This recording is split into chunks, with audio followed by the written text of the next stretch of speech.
Yo soy Lisbeth Souza Fuertes y soy de la Universidad de Baylor University en Texas. Y, y el título de mi ponencia se llama Carácter pionero, espíritu innovador y modernidad en la obra La Desheredada de Benito Pérez Galdós. Con la publicación de La Desheredada de 1881, inicia Galdós la serie de novelas conocida como las novelas contemporáneas, caracterizadas por un nuevo enfoque narrativo en el que destaca el espíritu innovador y el protagonismo que Galdós otorga al componente urbano madrileño, del que se ofrece un completo panorama, siempre mostrado desde una perspectiva crítica. La Desheredada será precisamente la obra con la que se inicie el nuevo rumbo de la narrativa galdosiana, tanto en lo que se refiere al componente ideológico como al técnico. Aparecerá en su obra los elementos naturalistas, aunque sin alcanzar la intensidad y el protagonismo de sus referentes franceses. Los personajes, aunque pervivan algunos arquetípicos, en general vendrán definidos a través de sus acciones y su interacción con el contexto en el que viven, a la vez que los componentes melodramático y costumbrista se moderan. Asistimos, por otra parte, al descubrimiento del Nuevo Madrid de finales de siglo, en pleno proceso de modernización e integración dentro de las grandes ciudades europeas, siendo destacable su integración en el desarrollo de la novela. Me propongo en esta ponencia estudiar los componentes narrativos que definen el carácter innovador y pionero de esta obra, indispensables para comprender los principios estéticos de la novela urbana, proyectados sobre el contexto del proceso de modernización que caracterizó el desarrollo de Madrid en la segunda parte del siglo XIX. La novela en el siglo XIX experimenta una intensa evolución a lo largo del siglo, sobre todo en su segunda mitad, cuando se aparta de los presupuestos románticos para convertirse en testigo y testimonio de su época. Por otra parte, el final del siglo se convierte en una época de cuestionamiento de la novela, sus características y su futuro, no solo a través de medios de difusión tan influyentes como la Ilustración española y americana, sino también a nivel personal por parte de los narradores que se involucran en esta polémica. De ahí que no podríamos entender adecuadamente el componente innovador de la Desheredada sin valorar el contexto crítico en que nace inmersa. Desde Clarín hasta Juan Valera, pasando por el propio Galdós, en la segunda mitad del siglo XIX se cuestionan no solamente las características técnicas de la novela, sino sobre todo su entronque y reflejo de la realidad social. Serán precisamente los posicionamientos de Juan Valera y Galdós las que revelen las dos posturas más determinantes de finales del siglo. En 1860, con la publicación de Crítica Literaria, Naturaleza y Carácter de la Novela, Juan Valera se posiciona claramente en contra de las nuevas tendencias, estableciendo su fidelidad al principio del arte por el arte, considerando que la narrativa debe tener como fin la creación de la belleza a la vez que expresa su clara oposición al naturalismo. 26 años más tarde, se reafirmará en las mismas ideas en apuntes sobre el nuevo arte de escribir novelas. Sigue manteniendo sus presupuestos básicos y, como Galdós, enfatiza el poder de las modas en literatura. Concretamente, critica la dependencia de la literatura española en relación con la francesa, considerando esta subordinación como una de las causas de la limitada calidad de la novela española en un proceso que tuvo lugar a lo largo de todo el siglo, indicando específicamente la evolución. Y cito, pseudoclásicos a la Boileau, románticos a la Víctor Hugo y naturalistas al Ortolán. Galdós, sin embargo, es mucho más receptivo a las nuevas tendencias narrativas. En Observaciones sobre la novela contemporánea en España, publicada en 1870, también achaca a las modas la pobreza de nuestra narrativa, aunque curiosamente él seguiría muchas de estas modas, sobre todo en lo que afecta al naturalismo. Señala que carecemos de novela tanto por haber prescindido de la sociedad nacional como por nuestro idealismo y limitados dotes de observación, lo que nos impide producir novelas de verdad y de caracteres. Enfatiza que debe ser la clase media el modelo y la fuente inagotable de la novela moderna de costumbres, por ser la base del orden social y encontrar en ella, y cito, al hombre del siglo XIX con sus virtudes y sus vicios, su noble e insaciable aspiración, su afán de reformas, su actividad pasmosa. La novela moderna de costumbres ha de ser la expresión de cuánto de bueno y malo existe en el fondo de esa clase. Para señalar finalmente que no ha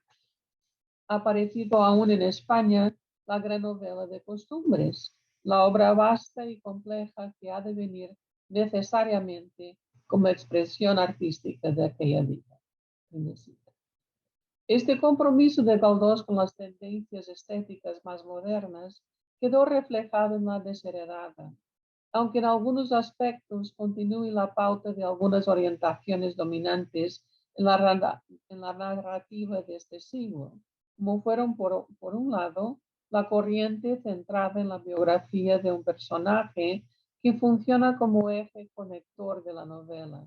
y por otro, en la búsqueda de los rasgos distintivos nacionales o incluso regionales, en este caso incidiendo en el descubrimiento de la capital de España. La desheredada recoge gran parte de las preocupaciones estéticas de Galdós, desde el protagonismo asignado a la clase media a la adopción de ciertos presupuestos naturalistas, en este caso los relacionados con la herencia y el determinismo social como componentes clave de la conducta humana. Por otra parte, en la novela, la carga de historia, que era tan destacada en la obra de Galdós, disminuye claramente, aunque perviva, como ya he señalado, la biografía del protagonista como eje conector. Estructurada en dos partes, finaliza con un brevísimo capítulo titulado Moraleja, que no está justificado ni desde el punto estructural ni el temático, centrada en la figura de Isidora Rubete, la cual personaliza muchos de los valores de la época directamente relacionados con el ascenso de una clase media que busca la riqueza y el prestigio social. Todas las acciones de la protagonista están orientadas precisamente a liberarse de la clase social a la que pertenece e incorporarse a una clase media que le fascina, no por la capacidad modernizadora de la sociedad que posee, sino por la posibilidad que ofrece de disfrutar del lujo y liberarse de las miserias diarias. Todos los personajes en la novela se van definiendo en su relación con la protagonista y con el contexto en el que viven, el Madrid de finales del siglo XIX, ofreciendo una amplia visión del Madrid de la época. Prácticamente, por esta obra desfilan personajes significativos que definen las tres clases sociales: desde una duquesa hasta personajes típicos de la clase media, como el doctor Mikis, aunque los mejores perfilados sean los que pertenecen a la clase baja, como la sanguijuelera, uno de los mejores definidos en la novela, que muestra las excelentes cualidades de esa clase por su sentido de la responsabilidad, humanidad y sentido común. Lo que contrasta no solamente con la protagonista, soñadora e irresponsable, sino también con otros personajes como José de Relimpio, obsesionado con la figura de Isidora, a la que muestra una fidelidad enfermiza. Por otro lado, personajes como Mariano parecen atrapados desde su infancia por un determinismo claro, que los acerca a las tesis del naturalismo, o José Bou, que refleja el componente ideológico en la novela, apasionado defensor del comunismo libertario y hombre de gran corazón. Posiblemente es el personaje menos creíble de toda la narración. A todos ellos habría que unir personajes secundarios que, como la amanuense Canencia o el tío canónigo de Isadora, los cuales contribuyen de forma importante a establecer la base argumental de la novela. El gran protagonismo que Galdós otorga al panorama urbano madrileño en La Desheredada marcará la pauta de todas las novelas contemporáneas, serie de narraciones que publicó a partir de 1881, algunas de ellas íntimamente interrelacionadas entre sí, las cuales constituyen un amplio cuadro de la realidad madrileña que se proyecta sobre la realidad nacional para proporcionarnos una imagen en general sombría, desencantada y crítica.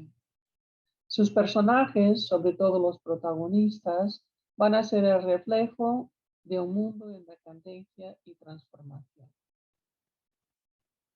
La novela se convierte en un descubrimiento del Madrid de fin de siglo, destacando su protagonismo e integración en el desarrollo de la novela. Se describe un Madrid en plena transformación, del centro pobre y abandonado al nuevo proyecto del barrio de Salamanca. Es decir, asistimos a un proceso de modernización de la ciudad, a la transformación de la capital en una auténtica ciudad europea moderna, o lo que es lo mismo, a la consecución del anhelo de modernización de España. La capital del país va a seguir un proceso paralelo al que experimentarían las ciudades más importantes de Europa, teniendo como foco ejemplarizante París. Esta ciudad no solo le muestra una nueva forma de diseño citadino, sino, sobre todo, una nueva forma de vivir, que Galdós asimila a la plena modernidad,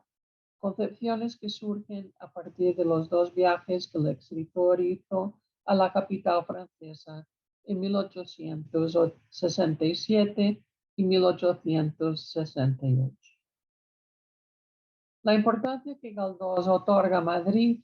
podría inducir a pensar en un papel protagónico del costumbrismo, lo que en realidad no ocurre, aunque encontremos ejemplos claros de ello, como en la descripción de la mañana de San Isidro, cargado de casticismo, es algo puntual. El costumbrismo, como ha señalado Germán Gullón, se orienta más a la plasmación de la realidad social y a la definición de los personajes. Esta contención y nuevo uso del componente costumbrista tiene su origen en la propia concepción galdosiana de la novela, como puso de manifiesto en sus observaciones sobre la novela contemporánea en España, asignando al cuadro de costumbres una importancia clave en el desarrollo de la novela, al situarlo prácticamente en su origen. Señala que de los cuadros de costumbres, sin apenas acción, y cito, siendo únicamente ligeros bosquejos de una figura, nace paulatinamente el cuento,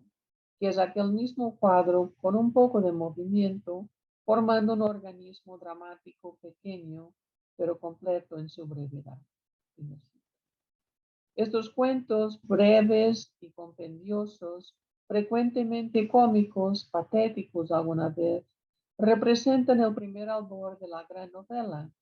que se forma de aquellos, apropiándose sus elementos y fundiéndolos todos para formar un cuerpo multiforme y vario, por ejemplo, pero completo,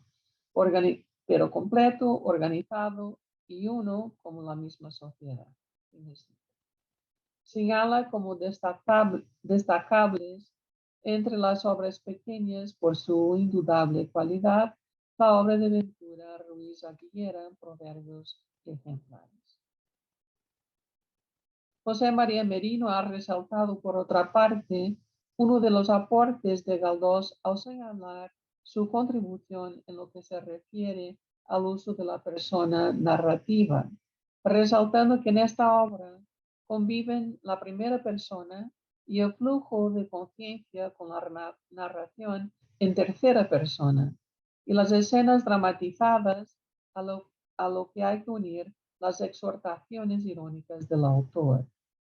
y una serie de fragmentos en el primer capítulo de la segunda parte en que se funden historia y ficción a través de las efemérides verbales de don José de Relimpio. En conclusión, Galdós, con sus novelas contemporáneas, de la que La desheredada es su primera muestra, no solo inicia un nuevo ciclo novelesco, sino que va a reflejar su nueva concepción de la novela, en un intento por insertar la narrativa española en las corrientes más modernas de la época, otorgando un indiscutible protagonismo a la capital de España y implantando un nuevo enfoque moderador que contribuye a matizar y moderar tanto el uso del naturalismo como del casticismo y el componente melodramático en relación con su obra anterior, a la vez que le otorga al costumbrismo unas funciones en la novela que contribuyen de forma decidida al esquema argumental, poniendo así los cimientos estéticos de la nueva novela urbana.